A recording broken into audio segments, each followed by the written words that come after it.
Hi everyone, this is Eric here from Healing Relationship. This is our weekly recorded session where we talk about relationship, self-empowerment, and healing. Like every week we have a special guest and I will introduce our guest in a few minutes. I believe that the relationship you have with yourself sets the tone for every other relationship you have. So I'm very glad today to have as my guest Freya Blom. Hi Freya, thanks for accepting my invitation. Thank you. And I agree about the relationships. So I don't know if we're going to have much to talk about, but anyway, I'm here. Let's do it. Yes. We'll have a talk around that. So tell me, where are you in the world? I'm in Brighton in the UK on the coast. So it's kind of sunny and yeah, it's nice. We get lots of seagulls, so you might hear the odd bird. I heard a bird where you are as well, actually. Was it a dove or something? I am actually in the south of France and it's very noisy. I'm sorry. I hope the recording will be good because it's very noisy, it's windy, and it's okay. All I heard was the bird and it just sounded lovely, so don't worry. That's great. Okay. But before we start, let me introduce you, Freya, okay? Okay. So Freya Blom is a consultant, facilitator, and a Love Your Life coach specializing in personal and professional development with a strong focus on topics of building and maintaining great relationships, enjoying clear and authentic communication, and reconnecting with meaning and purpose. She is in total flow when coaching, creating, and presenting original content, running workshops, and strategic business consulting.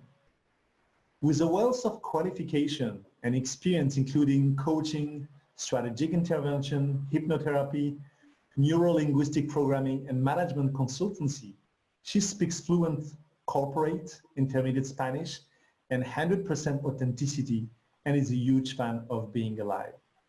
I am. You want to add anything to that? I mean, what's to add? That's quite long. I don't think I should. The whole thing will just be full of my my bio. Yeah. For the introduction, yes. I just want to say to people why I wanted to have you on my show. I met you through a Facebook group like probably a few months ago, and I watched one of your video, and I don't even remember the topic of your video, but what I really like about the video was your authenticity and was this passion for life that we talked about. Good. And that's why I wanted you to have on my show. But first, just give me a bit of background.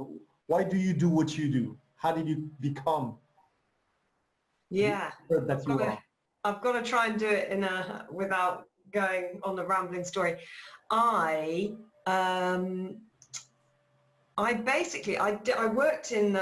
worked for American Express for many years, for about 12 years, from a young age. So I fell into the corporate life and I worked my way around and up within corporate, and I learned loads of great things. That it was a lovely environment, there was lots of great people, but it felt like I was at school somehow, because I think when you work in a large organization it can sometimes feel like an institution, and it can feel like the world.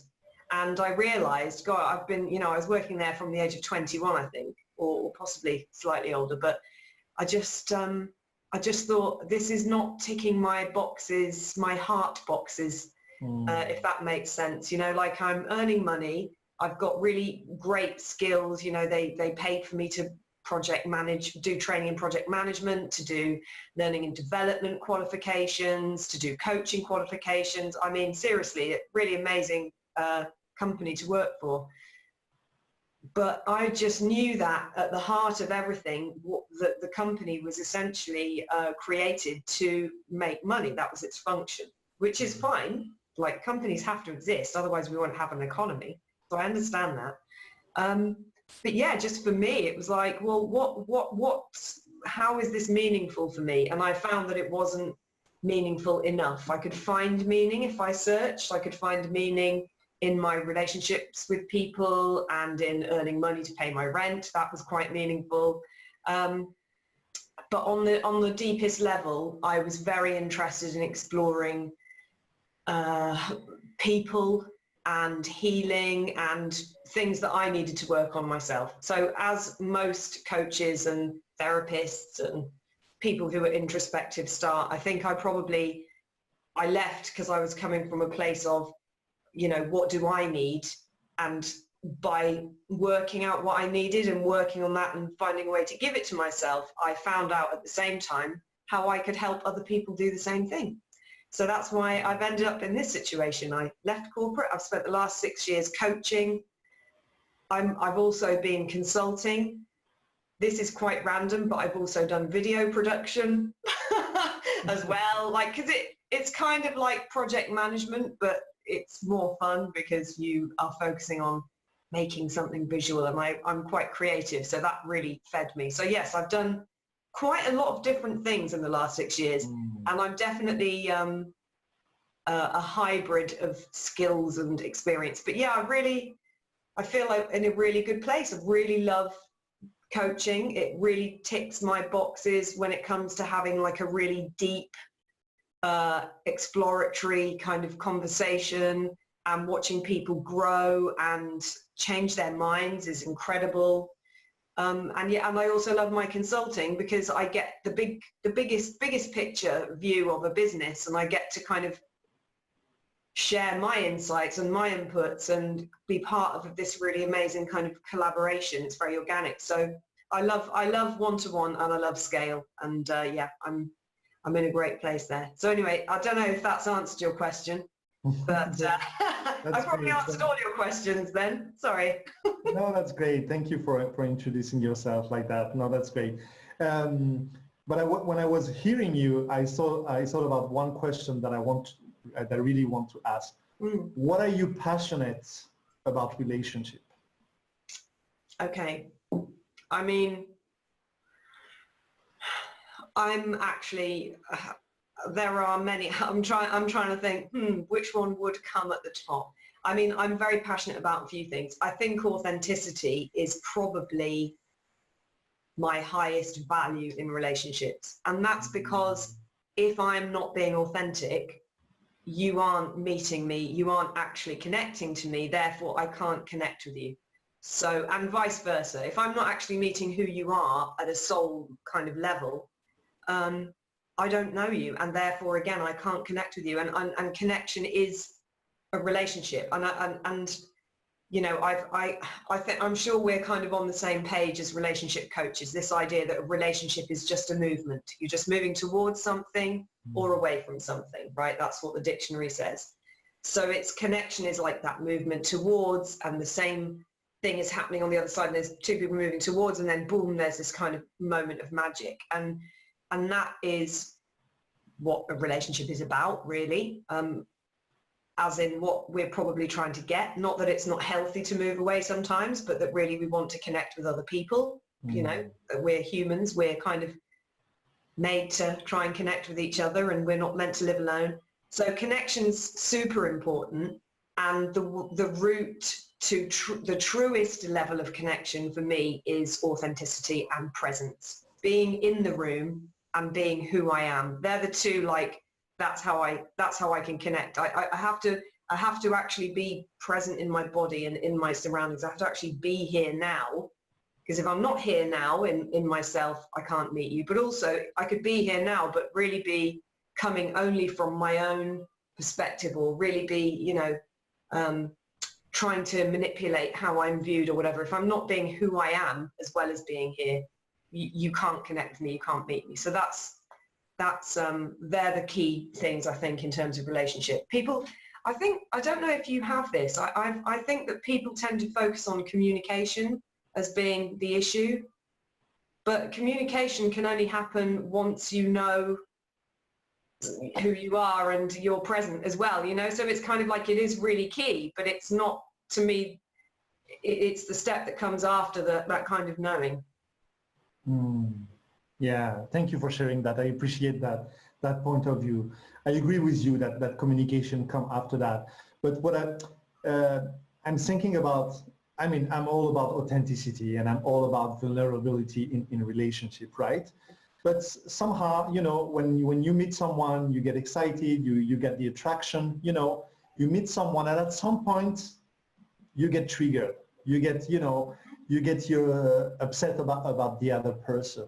So how can we, from this place where we recognize that we get triggered and whatever we want to do is that, how can we keep going in a relationship and deepen the connection and deepen the intimacy?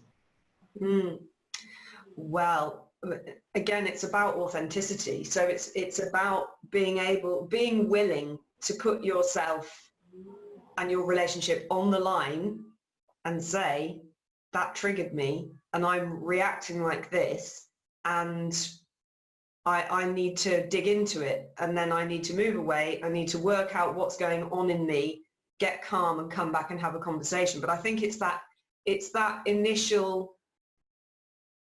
I think it's a decision-making process. So what I have observed about my own behavior is, if I'm triggered, which is much rarer nowadays, now I've done so much personal development work, but it still happens. So if I get triggered, I usually give myself a moment to make a decision over whether this is something that is worth digging into with my partner, or whether this is something that's momentary or to do with the environment, or, maybe I'm tired, or maybe I'm ill, or there's something that's affecting my triggeredness. So I'm making a quick decision. Okay, am I coming just from a place of animal, like I'm in pain, or I'm tired, or I'm hungry, or whatever? Or is this actually like a bigger theme that if this happens repeatedly with my partner, it's going to really hurt or be really uncomfortable or whatever? So I'm kind of making that initial decision first. What's the scope and the scale of this triggeredness? And then that will dictate where I take it, right? So as much as possible, I stay in that place where I can be conscious and I can make a decision, and then I'll work on it from there. If it's like the height of my triggeredness, if I'm like triggered beyond the point where I can decide, which doesn't happen that often, but it can happen, then I'll react in the moment. I'll just be like, whatever, annoyed or upset or whatever. And I'll just do the same thing, but I'll have to do it after I've thrown the bomb into the relationship. So then I'll take some time out to go and think, and rather than trying to dissect it straight away by having a big argument while I'm triggered, I'll calm myself down and I'll think to myself, where has this come from? Does it, first of all, is it like I'm tired or I'm hungry or whatever? In which case, I'm just going to go and apologize that I got triggered. Is this an ongoing pattern of something that I don't like in the relationship, for whether it's on my side or their side? In which case, I'm going to bring it up as a conversation when we are calm.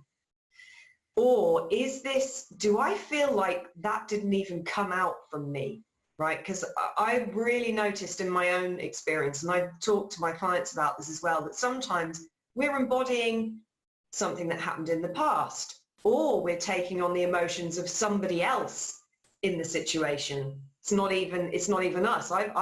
Sometimes I've reacted to things and I've thought, that's really unlike me. I don't say things like that, or that's really out of character. And I believe that when I do things out of character, it's because they are. It's not me doing it. It's like I'm a conduit for something. And so if that's something that happens, then I can immediately say, right, okay, that's definitely not me. That's coming from somewhere. I wonder where that's coming from. It'd be interesting to find out where. And I make sure that my partners really understands that that was not coming from me. Now, it takes a very evolved, conscious partner to believe that. And I've got one because I'm a relationships coach. And I could not be in a relationship with somebody who couldn't process things at that level. I do have an expectation. But having said that, I'm very like authenticity. The point for me about relationships is you have to be honest from the beginning. And I've been very honest about me from the beginning, but also as honest as possible about my expectations. I mean, some of my expectations crop up out of the blue in a relationship. You learn all the time. But on a basic level, I know going into a relationship that I want a partner who is prepared to listen to me when I'm expressing something from a place of love and respect. So I do, and my partner loves and respects it. That's beautiful. Thank you. Well, so many things that you said that I want to talk about. But one thing that's really brilliant, and I love what you said. It's you describe taking responsibility, because you said when I'm triggered, when I do that, whether the choice you're going to make or whether the decision you're going to make, and I love your decision making process. I think it's really brilliant for the audience. But you take responsibility. You don't blame your partner. You don't blame the circumstances. You don't blame anything else around. You're just trying to be aware about what's going on and allowing the experience to unfold in order for you to deal with that, right? Yeah, I mean, look, I'm being a coach. If I don't understand agency and being an adult, then I'm going to be a rubbish coach. I mean, that's the point, right? It's like, if you look at transactional analysis, I'm sure you know all about it, the parent, adult, child state. If I'm not operating out of my adult level of awareness as much as possible, then I'm not a great role model and I'm not a great facilitator. I'm not self-aware enough. So, I mean, that's like fundamental for me, is taking responsibility. And I think that, like I say, it would be very hard for somebody who hadn't done some work on taking ownership to be able to process that it wasn't their partner's fault. It's actually quite, if you haven't got to that stage in your awareness of yourself, it's actually really hard to react from a place of an adult. You know, you do get triggered. So it is interesting, but I think the key thing is, you know, as well, is to be really realistic. So what was I agreeing to when I got into this relationship? Was it an agreement that this person would never say anything to offend me? No, of course it wasn't. There's no way that they could promise that. How could they know what would offend me? I can't expect that. So it's my level of expectation, and it's their level of expectation, and it's our kind of agreement, which is always being reworked and renamed and changed and added to all the time as time goes by. But yeah, like I say, you know, one of the key things I'm looking for in a partner is that they are coming from an adult perspective as much as possible as well. That's what I want. You know, I don't want to be too parent state, like tit for tat. Oh, you did this and you did this. Like that's not fun. That's not sexy, really. It's very kind of like wounded ego and aggressive and power play and not interested. And I also don't want to be, you know, two kids who just chuck a tantrum every time they don't get what they want in a discussion, because that's not sexy either. That's like, no, thank you. So yeah, of course it's on me and it's on my partner to take ownership for their behavior as well.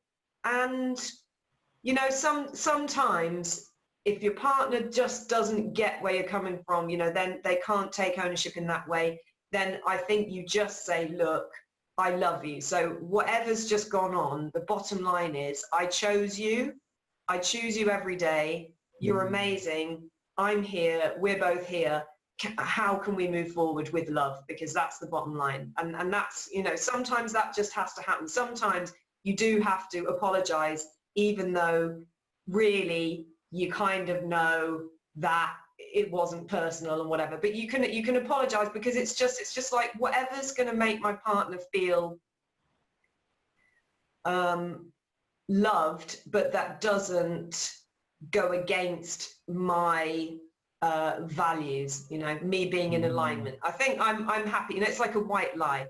I'm happy, you know, if I say to my child, oh, that's a lovely picture, and I think it looks like, you know, it's rubbish. You know, I'm happy to say, oh, that's a lovely picture. It doesn't make me feel inauthentic. I'm happy to sometimes say to my partner, oh, darling, I'm sorry I said it that way. You know, it doesn't make me feel inauthentic. If I had to do it every day, then there'd be a problem. But now and again, you know, you suck it up.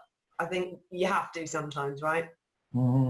Yeah, and yeah, thank you. I really appreciate what you just said and what you just shared with us. I think it's really important.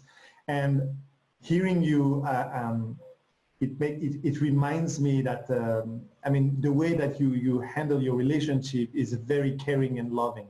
And I think sometimes that's one of the things that I see. I coach couples from time to time, and I see that sometimes we forgot about that. We forgot about the love. We forgot about caring, and we just focus so much on what's not working and what's going on that we forgot to be like really compassionate with each other and allow a space where we can still love each other. We can still be mad at each other from time to time and deal with what we have to deal. But at the same time, love and care are so important to get through the relationship, right? I have a burning question about authenticity. I love that you talk about authenticity. But let's say some people who would listen to this interview, sometimes, we feel disconnected or we feel, I don't know what it is to be authentic. I don't know what I want. I don't know how to make a decision. I don't know how to be myself in a relationship. Sometimes, and that was one of my thing long time ago, I lost myself in relationship. You know what I mean? So what can we tell people to get through a process or whatever work they have to do in order to get authentic? And I think it goes also with honesty and honest with themselves. It's interesting. I mean, I do think there's time involved here. I think it is a process. So I don't think, you'll see coaches and selling like, learn who you are in a day, and all this. And I'm just like, oh, please, don't, I mean, that's inauthentic to me. That's just not fair. I think that like everything, I think there's a balanced kind of head and heart approach. So it's not exactly relationships, but I think it's relevant. So I'll make the point, like when I left American Express, after like 12 years there, I didn't know what my working identity was anymore. Like I was completely institutionalized. I just thought everything worked the way it worked there. I didn't have any outside business contacts. I'd never worked with small businesses. I had a bit of a meltdown, like, who am I? Who am I? I didn't know. And there were a few things that I did that helped me. One was a very practical thing, was to map out all of my skills, my experience, my abilities, my network of people that I knew, and I reached out to all of the people that I knew and was close with that had ever seen me in action. And by that I mean at work, and also people who had not seen me at work but who I was close to, family, friends, everyone. And I asked them to complete a questionnaire about me, telling me about a time when they'd seen me at my best and what I was doing. Because we need an element of external data when we are understanding ourselves. Obviously, we're being reflected in other people all the time, but having some external data that didn't feel like oh, please love me, just like this is a scientifically put together survey, which it was. Here's a survey, please fill it in, send it back to me. It felt like I could remove myself a bit from my own worth and my own value, and I could get other people to tell me things. So I looked through that very carefully for trends and breadcrumbs and theories to start to form this vision of myself from the outside. At the same time, I had a coach. I still have I've always got a coach one way or another.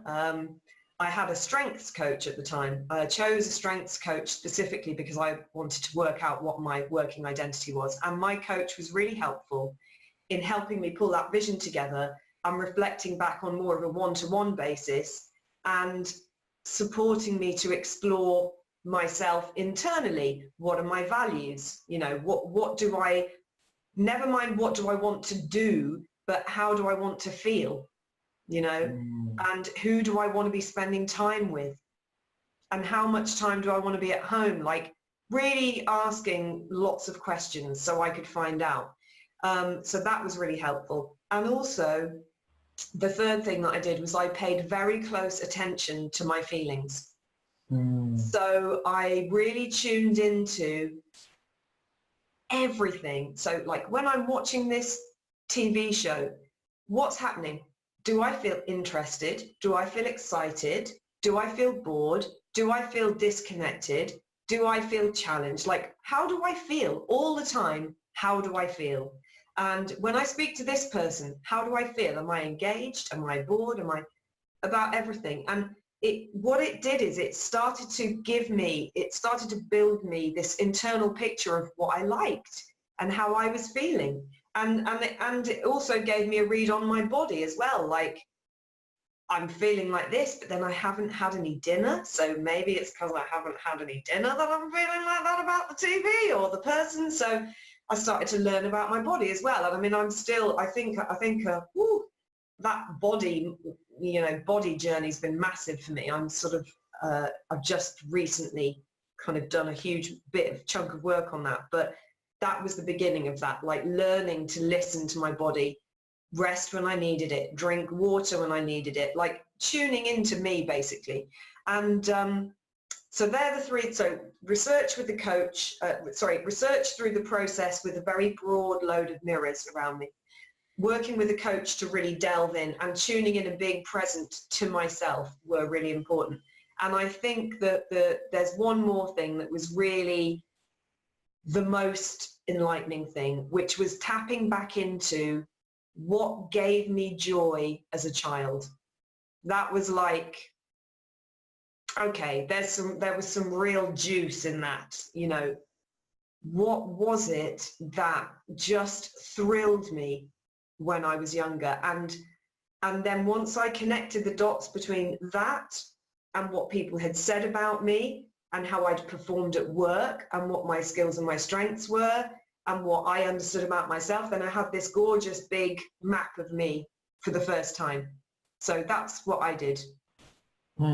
That's beautiful. Thank you for sharing that.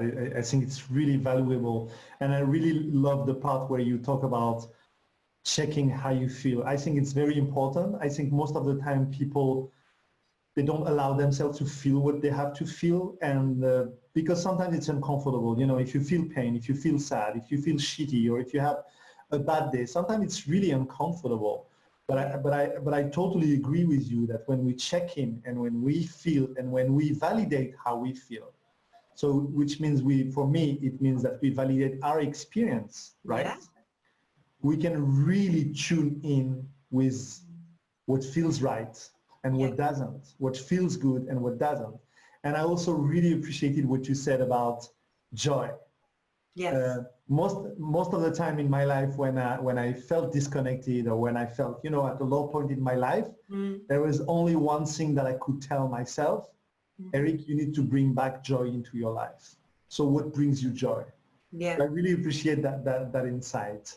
Thank you so much, Freya, for that. I want to ask you something about intimacy, because you talked about authenticity. I love it. Connection. I see the dots. Now, how can we create in a relationship deep intimacy? And when I say intimacy, it's connection, it's sexuality, it's how we communicate to each other. It's the whole holistic approach, right? Yeah. Well, one of my favorite sayings, and I've got a lot of them, I realize now, many, is revelation breeds intimacy. So if the extent to which I reveal myself is the extent to which you can see me and touch me. So as I said before about being present and being authentic, it's revelation, so that's what breeds intimacy. And we're often so bound by layers of expectation of how we should look and feel in an intimate situation. And, performance, especially for men, I think it's kind of a well-known thing, this idea of, I must perform or be a certain way in an intimate setting. There's a lot around, this kind of imperfection of my body. I mean, I don't know about you. As I've gotten older, I've just cared less and less about my body. But when I was 20, I was like, oh, but I've got a mole here. Now I'm like, who cares about the mole? But anyway, you know, with some people still have hang-ups about their physicality, you know. So revelation breeds intimacy. I love this. Someone I know had a child and had got stretch marks from the child. In fact, I've got stretch marks from having a child. So I know this kind of, oh my God, you know, my body's completely different. It's bizarre being a woman and having had a child and having a very different physicality. My friend had a child and hadn't dated for a few years because she had not wanted to reveal this changed body to somebody else. And she spent a lot of time hiding this part of her body. And one day she was just like, you know, if I want to be with this person for what, you know, for a long term, if I want to really be close to this guy, there's no way I can carry on hiding my body for like the rest of my life. It's got to happen at some point. I've got to reveal my body to him in that way where I'm not putting clothes on it and hiding it. And she did. And what happened, and I'm getting goosebumps, is that she was really upset. She said to this guy, oh, you know, I obviously, you know, I had a baby and I've got these stretch marks and I've been trying to hide my stomach from you, but I can't, you know, I recognize I just can't do that forever. And so what happened is she revealed her stretch marks and he went to her stomach and he held it in his hands and he kissed it. And I just get goosebumps off that. He kissed it and he just said, I love all of you, you know? And it was nothing to do with her body. It was that she had this concept of this thing about me is not, you know, you're not going to like it, or it makes me imperfect, or whatever it is. But she decided to be vulnerable and she decided to reveal herself. And that is intimacy. Revelation breeds intimacy. You know, about Brené Brown's work on shame and all of that kind of stuff. You know, I'm not saying reveal yourself to anyone. I'm not saying reveal your stretch mark stomach to a guy who is really clearly obsessed with looks and critical of every woman on the planet. That would be mad. But if you really care about somebody, you really want to connect with them, they're going to meet you anyway. So you may as well take the step to reveal yourself from your own volition, without having to be found out and all the rubbish that comes with thinking you've been found out. You know, reveal yourself and watch the intimacy grow. Or if that hadn't played that way, if she'd revealed her stomach and he had gone, oh God, cut loose a connection that is not authentic and not right for you, you can't lose. If you reveal, you can't really lose. I don't think, anyway. I mean, it's easy for me to say that, and I'm not being flippant, because I'm very conscious that there are some people who may not feel a big sense of agency or very much power or confidence, who, if they got declined or judged after revealing themselves, they might feel crushed, and they could even get into an abusive kind of dynamic with somebody where they kind of revealed themselves and they got beaten down. So there is a line, there's a boundary, there's a judgment call on who you reveal yourself to. As I said, that's really important. But my God, if you want to be in a loving relationship, you've got to leap at some point. And we leap all the time at the beginning. We take loads of leaps, but we only recognize some of them. I recognize the leap where I take my clothes off. I don't recognize the leap where I let him hold my hand in the supermarket. That's not a leap, but it's a leap for me to take my clothes off. You know, but they're all leaps, really. It's just society tells us that the clothes off one is a lot bigger than, you know, the other ones. And we've got, oh, you know, meet the parents or meet the child. You know, we've got some bigger ones in our heads, but they're all leaps. Every time we open to somebody on any level, we are breeding intimacy. That was beautiful, and thank you for this story. Yeah, it was very inspiring. And when I was hearing the story about your friend, and it's a process. It doesn't happen overnight, right? Yeah. It's a process that we have to work until we get a chance to say, oh, it's okay if I'm being vulnerable, and I'm going to try whatever it takes. I'm going to take a risk, and I think when we want to be vulnerable and when we are vulnerable, we always take a risk, right? Yeah, but absolutely. it's, as you said, it's a win-win. It's always worth it to take this risk. It's good, because whether you create intimacy or whether you don't create intimacy, then you're more conscious about what's really going on in the Yeah. dynamic, right? Yeah, absolutely. And I think you're right about the time thing. I mean, what is it like entrepreneurs, people think entrepreneurs are so risky. They just run off and do this and do that. The best entrepreneurs, the ones that make money and run a successful business, take calculated risks. And the same thing happens in relationships. You are taking a risk, but if you take your time, you are taking more of a calculated risk. You are gathering information, not consciously usually, but you're gathering information. When I do this thing, this person reacts in this way. So that tells me something about it. When I reveal something, they slap me down. Oh God, I better get out of there. If I reveal myself, they embrace it. They love it. I think, brilliant. So this is a good sign. So I might reveal a bit more next time, but it is definitely timing. And again,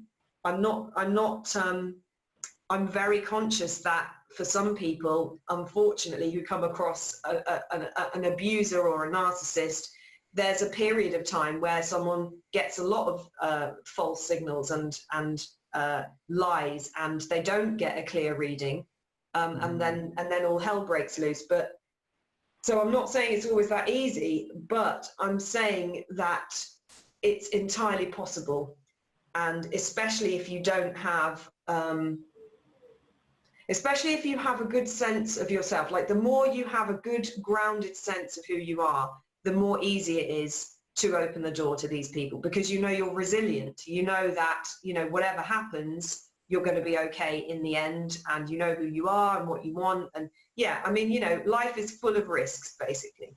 And life is also, has got random events that happen as well. And so I'm not saying that we, as I said, you can't just reveal yourself left, right and center and just think, this is great. I think Brene Brown said something really great about her revelation process. And this is not like an intimacy, a physical intimacy thing, but she said that she doesn't share a story until she's worked it through to the point where it doesn't matter what anyone else says. Right? So she gets to this point where she owns the story to such an extent that when it's released into the world, it's safe, because whatever anyone says about this thing, she knows it, she knows the truth, and that's okay. So she doesn't share things before they are ready, or she is ready, if you like. And I do think that that's I think that's quite interesting as well. I don't know if it's possible outside of stories all the time, because I think sometimes, how do you know when you're ready? I think sometimes you do have to take more leaps, and take more risk. But I do think that what her kind of point is, that what kind of resonates for me about that point is that I know that the more I've worked on myself, the easier it is for me to reveal myself to anyone, because I don't really care what they think. Basically. And that's why I'm on this. I'm like, I could sit here in judgment of myself. I mean, whatever. I don't care. People could watch this and think she's a genius. People could watch this and think she's like some kind of, toad. I don't know what people are going to think. But it doesn't really matter, because I know what I think, and I know what I'm saying is coming from a place of love. And so I'm free, but to get to this situation has been 10 years of personal development, ongoing as well. It's a lifetime of personal development. Oh, I love that. Yeah. I love what you just shared. It's just beautiful. We don't have enough time to go deeper into the conversation, but I really love what you just shared. And I have maybe one of the last questions that I want to ask you is, what is the best advice you ever received in your life? Oh my God. I really should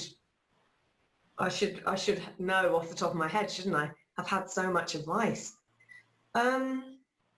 Or maybe one that really made a difference in your life. Yeah, well, I mean, to be honest, I think I've had a lot of things, but I can really remember, this is going to sound bizarre, because it's going to sound bizarre. When I was a teenager, late teens, I can't remember if it was a boyfriend breakup or there was something quite major that happened, and I was really knocked by it and quite depressed. And I was, I was 18. I was trying to figure out who I was and all of that stuff.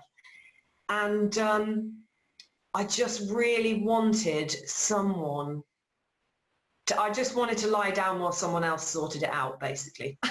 This was my, I was just like, please can this just go away and someone else can take over for me and everything will be better, and I think we all get to that stage, especially when we're tired. But I was in that kind of state and I was looking for support from other people in that state. And I remember one of my family members, I am not going to name them because they might see this and then I'll be like, you said, one of my family members, I went to them and I said, all of this stuff. And they just looked at me and they just said, I can't help you. And I was shocked. I was in shock after that. I was very hurt. And I just thought to myself, oh my God, why would you say that to me? I'm in abject misery and you're telling me you can't help me. And over the years, I got there quite quickly at the time, but it's kind of goes through my head still over the years and percolates. It's like what that person was saying without even probably realizing it was, you are basically responsible for what you do, what happens for you based on what you do. Like, no one can really help you. And so I don't want to give what seems to be quite a negative message, and it's really not. It's this idea that people can help each other. If there's a bomb dropped and someone can give blood or they can take medicine, or, we can help each other and we can support each other. But there are some things that we just have to own. We just have to own. Not everything, you could help me set this call up, or someone else could help me knit a hat or whatever. And I can ask for help all day long and be very comfortable with that. But there are some times where it can only be me that works something out, and it can only be me that supports myself through something. And that kind of gave me this brilliant level of accountability, I think, that message at that time. And so that's one of the things that keeps me grounded in this sense of, I'm in charge, not of the weather, of course, I'm not God, but I'm accountable to myself. No one can fix it for me, basically, but they can help me along the way. Thank you for sharing that. I think it's really brilliant, and I'm sure that all the people who are listening to this interview will get the nuggets of that, and it's really deep. So thank you very much for that. So we are at the end of the interview, but before we wrap up, how can we contact you? If someone wants to contact you, how can we work with you? Well, you can just email me. No, I'm kidding. What's your email? You know how to contact me. I know, but yeah, I'm just the usual. I'm on the life coach directory. I've got a website, freyablom.com, which is actually being redone. So if you go on there now, I've got terrible hair. But anyway, it was fine at the time. And yeah, they're the main ways, really. If you Google my name, you find me. I'm quite a rare name, which is quite useful. If you Google Freya Blom, you'll just find me that way. But yeah, on the life coach directory and on my website and on LinkedIn and Facebook. Great, thank you. Thank you, Freya. I really appreciated this conversation. I really appreciate your authenticity and your honesty when you talk. So thank you so much. I'm sure that a lot of people will have a lot of insights and nuggets from this conversation. So guys, it's time to say goodbye. But before we say goodbye, as I always said, always remember that when you open your heart, you have all the love you need. So take care of yourself, and I'll see you next week. Bye, Freya. Bye-bye.